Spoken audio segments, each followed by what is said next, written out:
Olá, bom dia, boa tarde, boa noite. Estou aqui para me apresentar e apresentar um pouco da oficina que eu venho propor aqui, que chama No Princípio o Desenho, expandindo conceitos e ou alargando fronteiras, reflexões e devaneios para introduzir o pensar sobre a produção de imagens e discursos e a arte. Bom, me chamam Juliana Burigo, inclusive eu também me chamo assim. Me chamam também Julie, Júlia, mãe, filha, neta, tia, irmã, prima, prof, pesquisadora, artista, mulher, brincante, aprendiz, geminiana, comunista, anarquista. E nessas diversas denominações, representando e atuando em todos esses papéis, né, a gente perde um pouco os limites entre o que a gente é e os papéis que a gente assume. Né? E eu acho que uma chave para pensar isso está nos interesses que vão nos levando aos diversos caminhos na vida. E eu acabei transformando um pouco de todos esses papéis e os aprendizados que decorreram deles em frentes de trabalho, como pesquisadora da arte, dos processos artísticos e também da infância e da aprendizagem. Né? E também, de certo, como boa geminiana, né? Também incluí aí uma série de outros estudos que acabaram vindo de encontro, né? Com os meus interesses. Até porque eu penso que as coisas todas estão interligadas, né? E aí, essa oficina que eu venho aqui apresentar para vocês é o resultado de um processo de adaptação, né, e de adequação de uma experiência presencial, que normalmente é realizada em modo presencial, para esse modo virtual. E é a primeira vez que eu adapto esse material para um formato virtual. E nela eu acabei trazendo um conjunto de conteúdos que são abordados em 3 oficinas que eu ministro e desenvolvo já desde um tempo atrás, né, e que tem foco voltado para pensar a produção de imagens, né, e a arte. Passando daí pelo desenvolvimento das tecnologias humanas, desde as mais primordiais e avançadas, pelas diferentes formas de organizar as estruturas de sentido, através de imagens e discursos, e as consequentes implicações ideológicas, sociais, políticas e culturais, das quais elas derivam, que existem de acordo com determinados interesses e visões de mundo. E também o consumo e a função dessas imagens em determinados contextos. Né? Só que todo esse conteúdo, presencialmente, ele é abordado de acordo e em relação estreita com o público, né, que eu estou me relacionando naquele momento, com o público específico que eu estou atendendo. Por quê? Porque o público faz a oficina assumir mais um ou outro aspecto, de acordo com as necessidades que eu observo decorrentes do grupo específico, né, que eu estou atendendo. Como, por exemplo, se eu estou atendendo crianças até 9 anos, eu trabalho muito mais a prática e os conteúdos vão sendo abordados de acordo e em decorrência dessa prática. Né? Se eu estou trabalhando com jovens e adultos, eu intercalo os conteúdos teóricos com as proposições práticas e também com os debates decorrentes da análise dessas produções e dos assuntos que vão surgindo. Mas, assim, o que o grupo determinado vem trazendo, as questões que ele vem levantando, que eu vou percebendo, né? Elas também remodelam as propostas e as abordagens. Elas fazem com que eu vá direcionando esses assuntos. Então, nesse desafio de transformar isso pela primeira vez em um conteúdo virtual, eu me vi nessa adaptação sem o público, né, determinado, sem conhecer a demanda desse público, e me vi como a propositora de algo, como a criadora de conteúdo, e não como uma promotora de diálogos e interações que consideram os processos e as experiências de cada participante.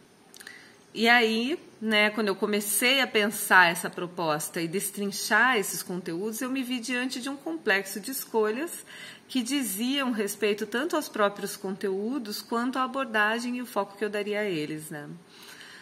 E aí, pensando esses conteúdos, me veio o desenho, que é uma linguagem que é muito essencial, né, e que eu sempre abordo, porque eu considero o desenho uma linguagem antes da linguagem, né? Uma linguagem muito primordial no processo de nos tornarmos humanos, né? E assim também ela é muito abrangente enquanto linguagem, uma linguagem perceptiva e relacional que cria e amplia formas de estar em relação e conexão e estabelece relações e conexões.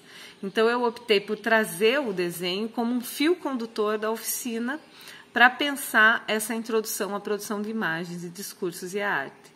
Só que daí eu tive que encarar algo que era para mim quase como uma pulga atrás da orelha, que é algo com o qual eu me deparei durante todo o meu trabalho enquanto arte educadora e também enquanto artista, que é uma espécie de senso comum sobre desenho e que está internalizado em nós como valor ou crença, ideia ou ideal do que seria desenho, ou ao menos do que seria um bom desenho.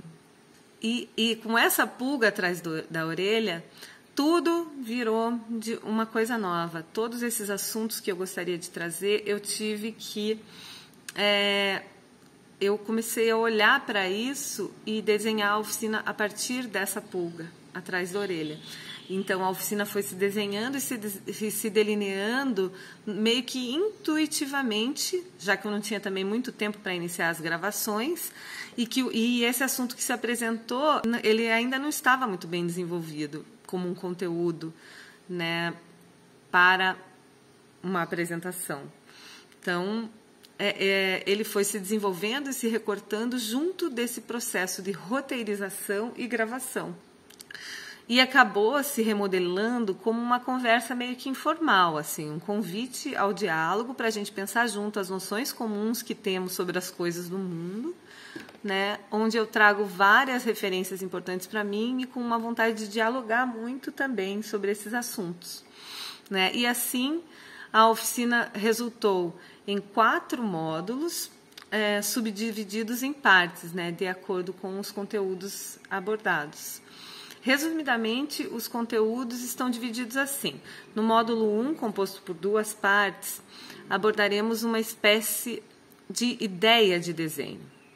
A gente vai refletir sobre o que pensamos que é desenho e sobre as noções que temos internalizadas ou que são senso comum sobre desenho. Especular de onde também vem essa noção. E discorreremos um pouco sobre os modos de ver e pensar o mundo, investigando a partir de determinadas imagens, com perguntas, questões e comparações, construindo relações e trazendo referências para esmiuçar determinada visão sobre desenho e a conservação dela no tempo, bem como também as implicações que nossas crenças e discursos acarretam na construção e atuação do e no mundo. No módulo 2, também composto de 2 partes, nós vamos olhar para 2 referências mais específicas que eu trago comigo como bem importantes para pensar o desenho e para desenvolver esse raciocínio todo da oficina, focando nos significados e significações de desenho que essas referências vão trazer. Essas referências são o livro de Edith Derdick, Formas de Pensar o Desenho, de 1989, e o texto de Lilian Gassen, criado para a exposição coletiva Outro Ponto de Vista, de 2004. No módulo 3, composto de uma parte, eu vou trazer um conjunto de referências gerais e suposições para elaborar de uma forma lúdica e especulativa um raciocínio sobre o desenho que nos antecede. No módulo 4, o último módulo da nossa oficina, que é também o maior módulo, composto de 4 partes, eu vou comentar um outro texto de referência bem importante para mim e para a construção também desse raciocínio, que é o texto do Geraldo Leão, chamado Da Ágora à Internet, ou da representação do mundo ao mundo da representação, de 2007.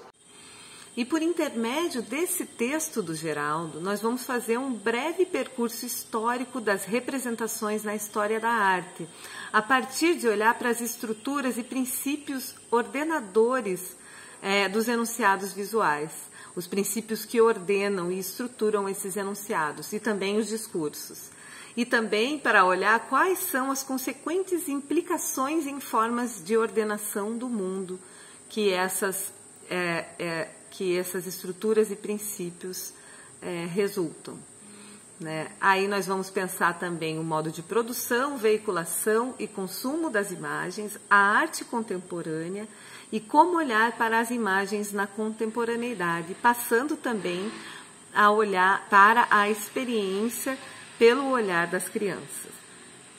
Eu espero que você tenha uma boa experiência de reflexão a partir e através dessa conversa que eu proponho aqui. Eu reitero que não foi possível esgotar nem aprofundar os assuntos como eu gostaria, e inclusive receio que algumas abordagens incorram no risco de terem ficado sucintas demais ou até rasas, visto a envergadura dos conteúdos. Mas espero que assim eu consiga abrir para o início de uma conversa. Né?